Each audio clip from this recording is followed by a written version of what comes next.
오늘은 선한 데 지혜롭고 악한 데 미련하라라는 제목으로 말씀을 전하겠습니다. 그리고 오늘 하루도요, 우리가 아까 찬양한 것처럼 오직 주의 사랑에 매여 그 사랑 안에서 승리를 누리시는 저와 모든 성도님들 되시길 바랍니다. 지금 우리는 로마서 16장을 쭉 보고 있는데요. 이제 원래 오늘 본문은 이제 내일 주일 날 본문입니다. 그러니까 오늘 본문은 이제 16장 앞부분이고요. 그러니까 큐티 본문이요. 그리고 이제 내일이 이제 로마서의 마지막인데 그냥 오늘 그냥 공식적으로 교회에서는 마무리하면 좋을 것 같아서 16장을 뭐 길긴 아니지만 짧게 한번 전체적으로 훑어보려고 합니다. 먼저 16장 앞부분을 잠깐 이렇게 보면 이 로마서를 바울이 마무리하면서 함께 동역했던 사람들의 이름을 쭉 나열을 합니다. 그러니까 이 사람들은 그냥 말 그대로 이름도 없이 빛도 없이 복음을 위해서 바울의 뒤에서 함께 바울을 도와서 섬기는 그러한 동역을 한 사람들의 이름이죠.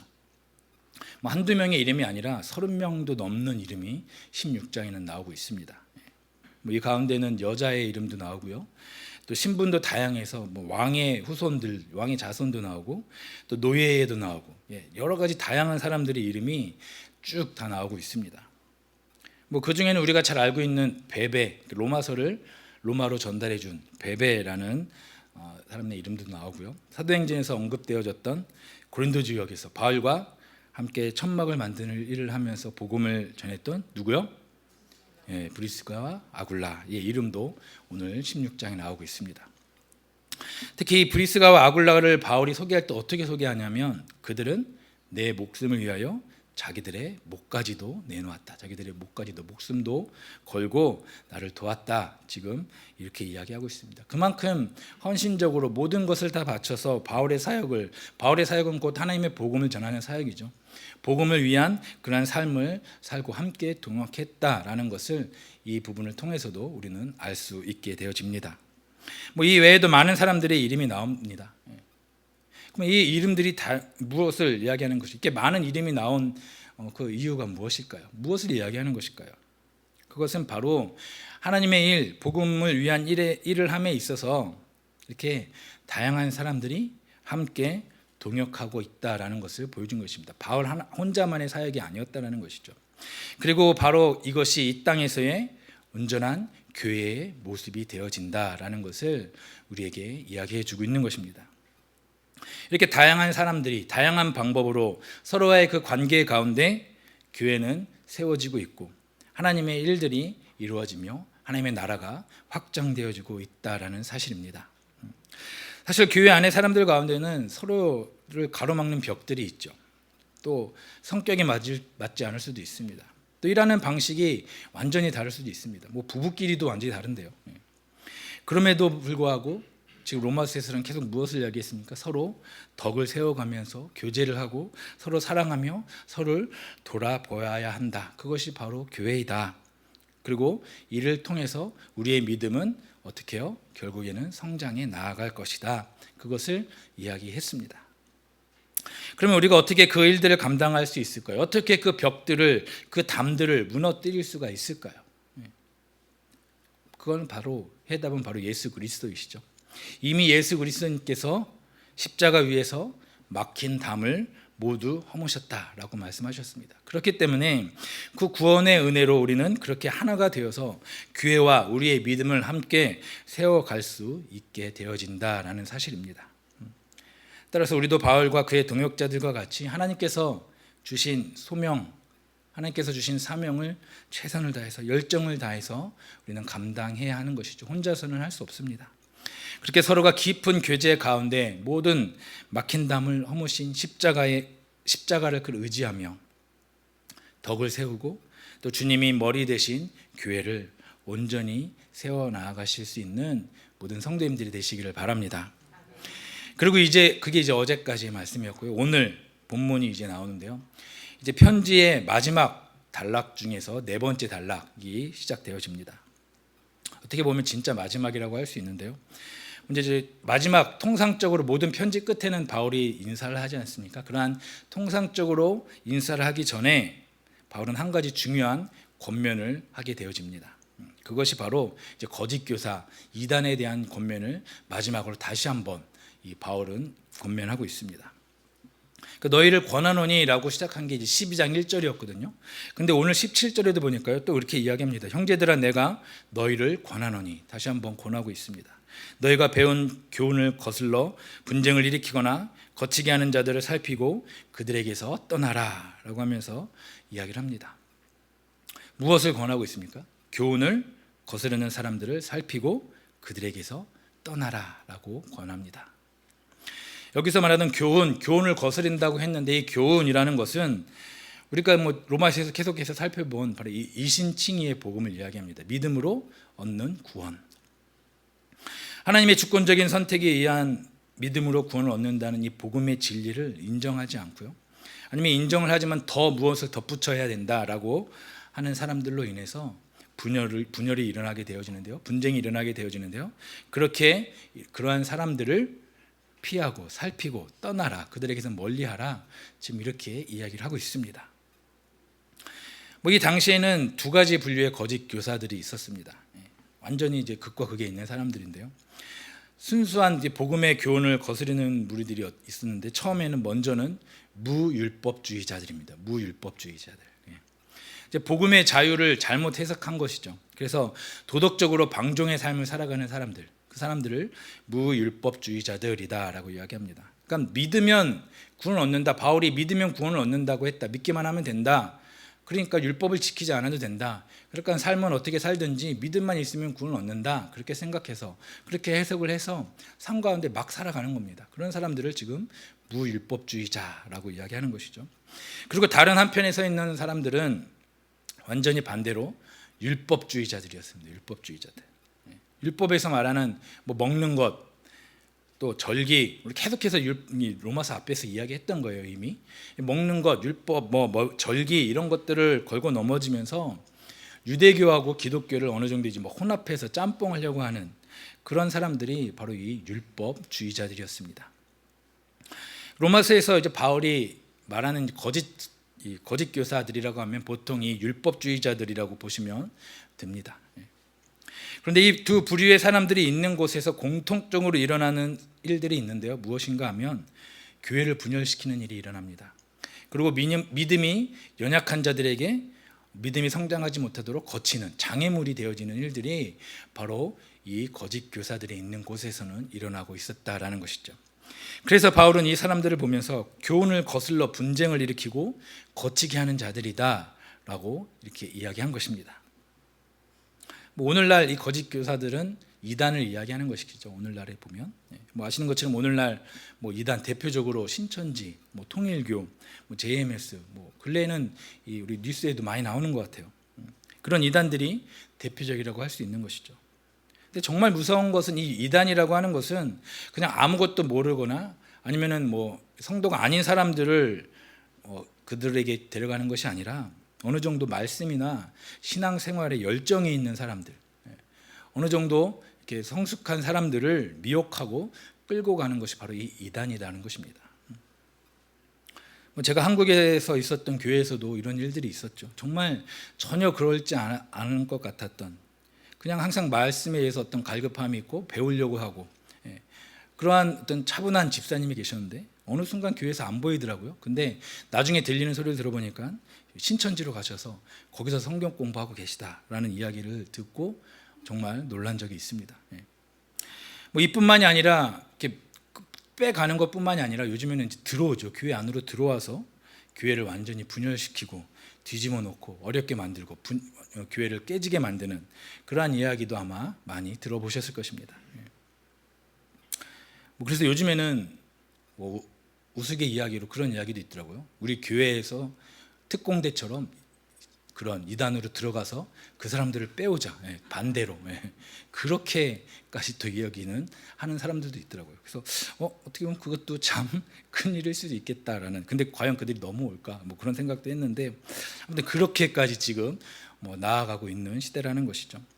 그만큼 이런 거짓 교사들은 교회의 분열을 일으키고 또한 믿음 생활을 할 때 더 나아가지 못하게, 더 성장하지 못하게 거치는 자들이 바로 이 거짓 교사다라는 것입니다.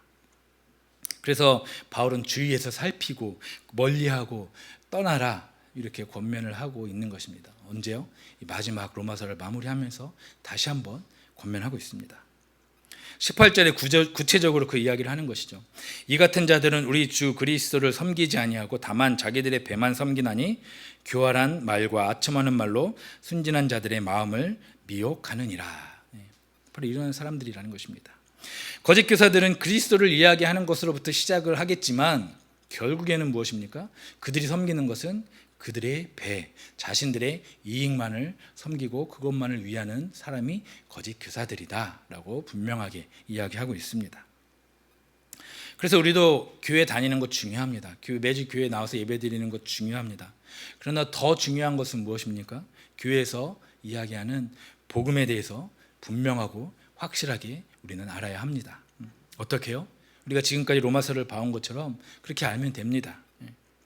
근데 우리가 한 번만 보고 한 번만 공부하면 잊어버리기 쉽죠. 왜요? 우리의 기억력은 날로 쇠퇴하기 때문에. 제가 요즘에 가장 많이 듣는 말, 제가 우리 교회에서는 좀 어린 축에 속하지 않습니까? 그래서 좀 이렇게 집사님들이나 장로님들 보면 항상 이야기를 해요. 기억력이 예전 같지 않다. 뭐 하나 뭐 이렇게 잊어버리시면 이거 예전에는 안 그랬는데. 기억력의 한계에 대해서 참 많이 이야기하세요. 시간이 가면 갈수록 더 그러시는 것 같은데요. 그러면은 복음에 대해서도 그렇게 그냥 한번 듣고 잊어버려야 될까요? 그렇지 않다라는 것이죠.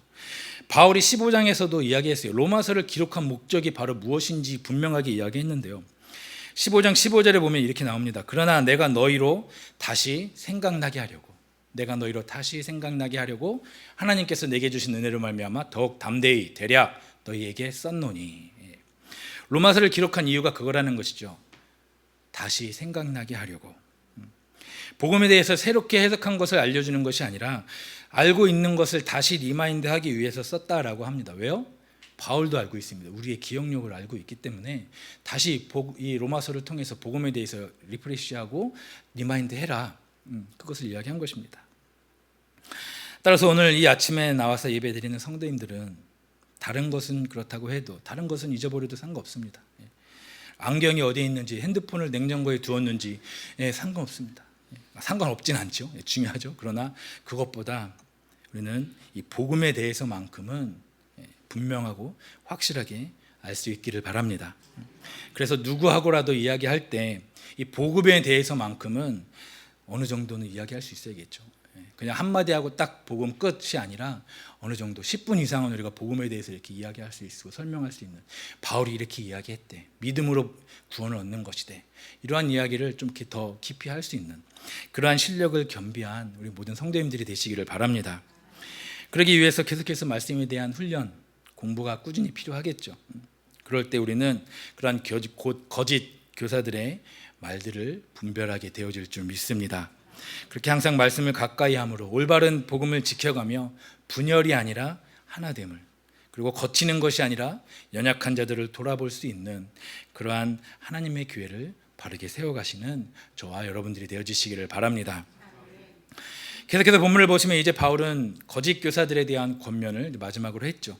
그렇게 한 이후에 이제 이에 대해서 로마 교인들을 칭찬을 합니다. 칭찬을 하면서 격려하고 있는데요.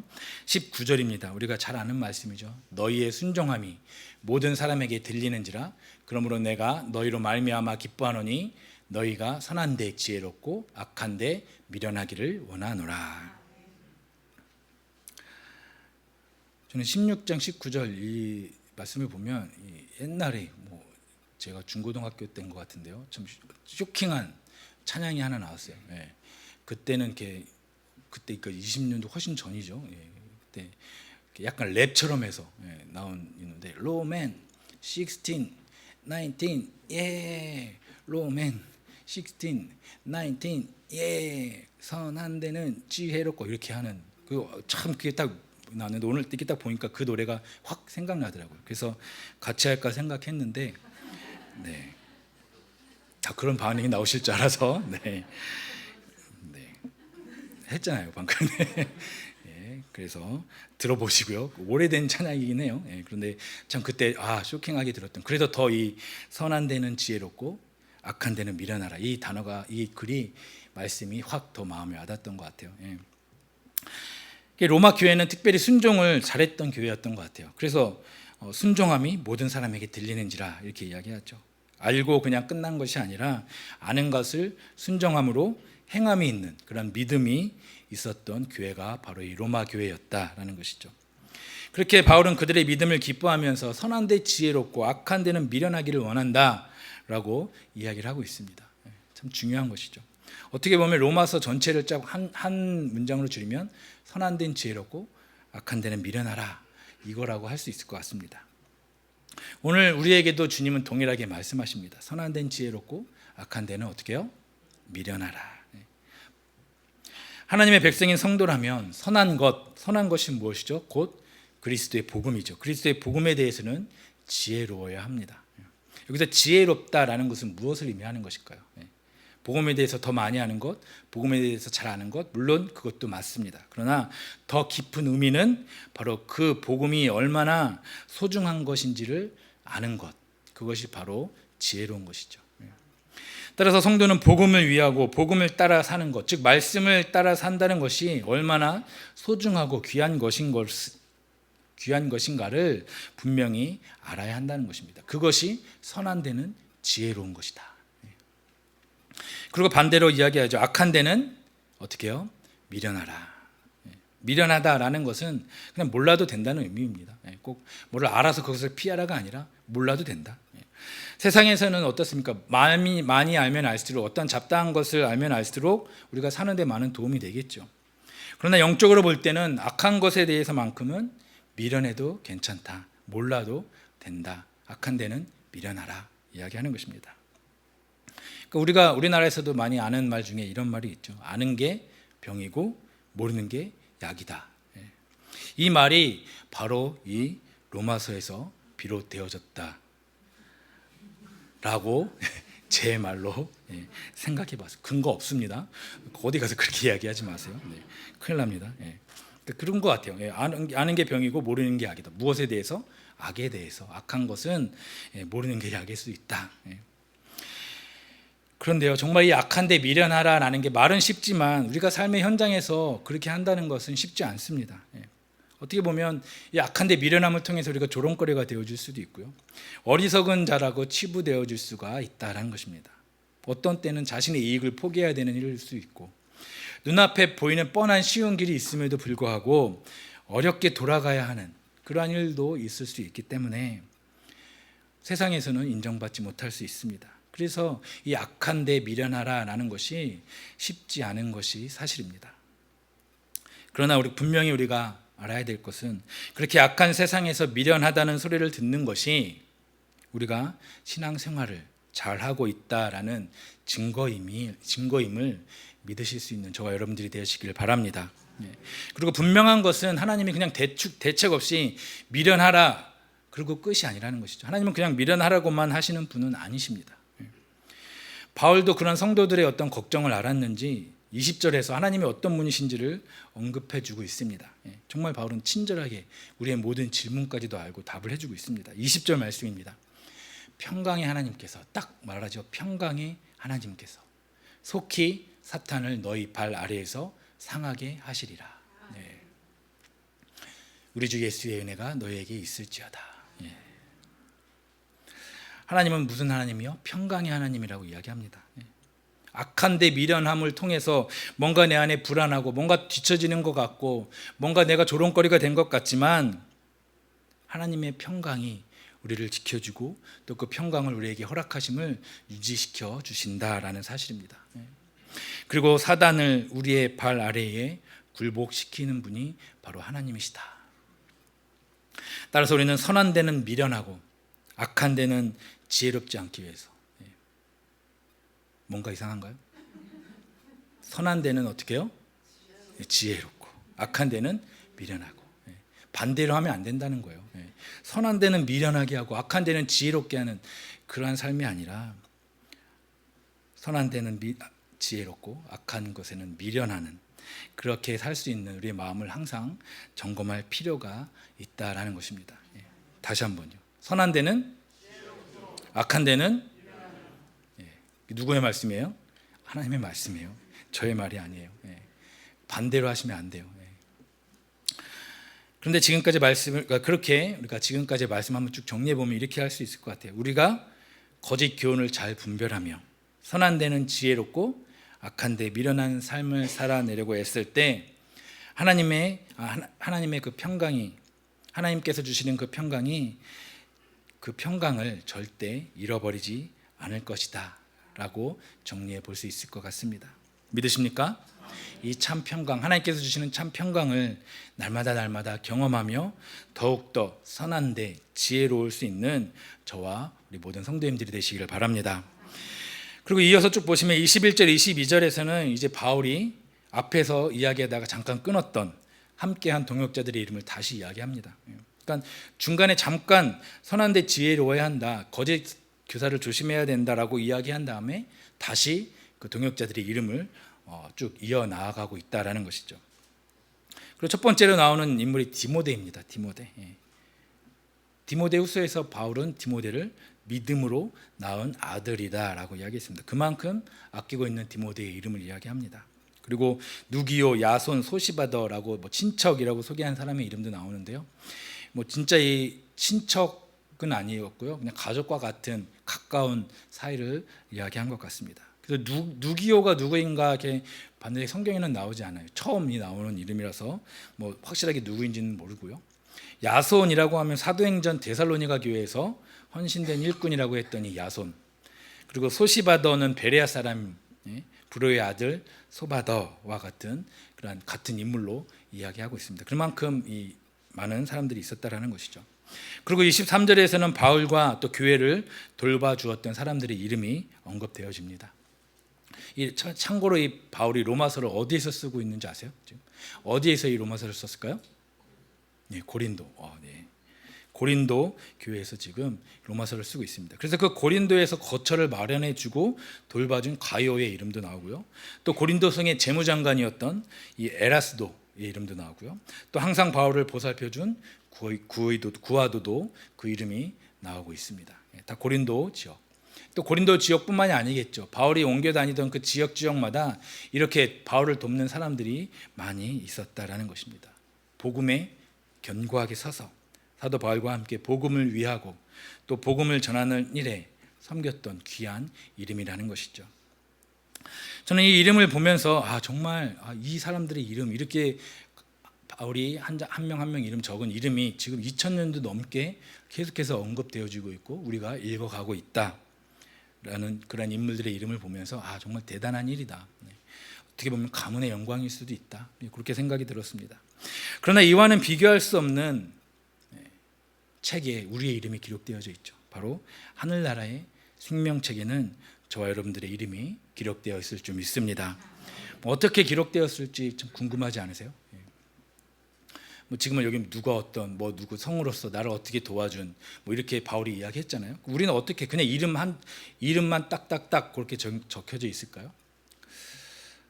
아니면 이렇게 적혀져 있을까요? 힘들고 어려운 상황에서도 끝까지 나의 손을 놓지 않은 왜 이러죠?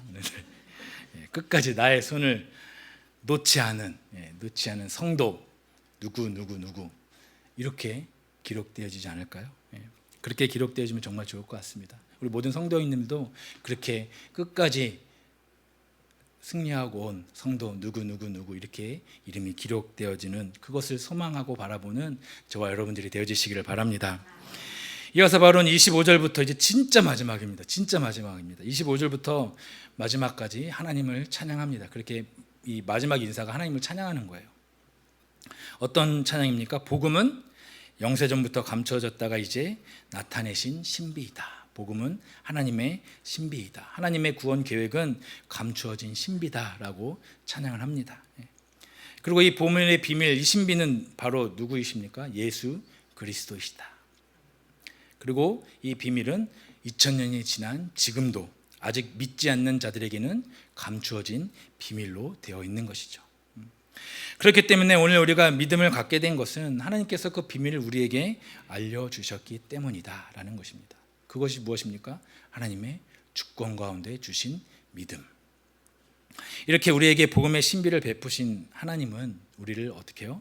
능히 견고히 하실 것입니다. 그 말씀이 26절 뒷부분에 나오죠. 이 복음으로 너희를 능히 견고하게 하실 지혜로우신 하나님. 이렇게 찬양합니다. 그러면서 바울은 로마서를 마치고 있는 것이죠. 이 은혜로 우리를 그 비밀을, 그 신비를 깨닫게 하신 그 은혜로 오늘도 우리가 이렇게 주님 앞에 나오게 되어졌다라는 이 사실을 기억하시면서 하나님의 영광을 위한 삶이 우리의 모든 삶의 목적이며 목표가 될 수 있는 저와 여러분들이 되어지시기를 바랍니다. 오늘은 우리가 이렇게 로마서의 마지막을 보았습니다. 바울을 돕고 또 섬기고 함께 동역했던 사람들의 이름을 보았고요. 또 우리가 선한 데는 지혜로워야 하고 악한 데는 과감하게 미련해야 한다라는 것을 보았습니다. 그것이 바로 우리에게 복음의 신비를 깨닫게 하신 하나님이 원하시는 삶이다라는 것이었죠. 이 사실을 기억하시면서 우리가 가는 이 길이 좁은 길이고 좁은 문이라고 할지라도 그 길 끝에 계신 주님, 십자가의 그 주님을 볼 것을 소망하면서 주님 오실 그때까지 선한 데는 지혜롭고 악한 데는 미련할 수 있기를 바랍니다. 그렇게 오늘도 우리에게 주신 복음의 은혜를 알아 복음을 잘 지키고 순종하여서 더 하나 되어지는 우리 교회를 이루어가고 또 견고한 믿음으로 하나님이 기뻐하시는 그 길을 끝까지 나아갈 수 있는 저와 모든 성도님들이 되시기를 주님의 이름으로 축복합니다.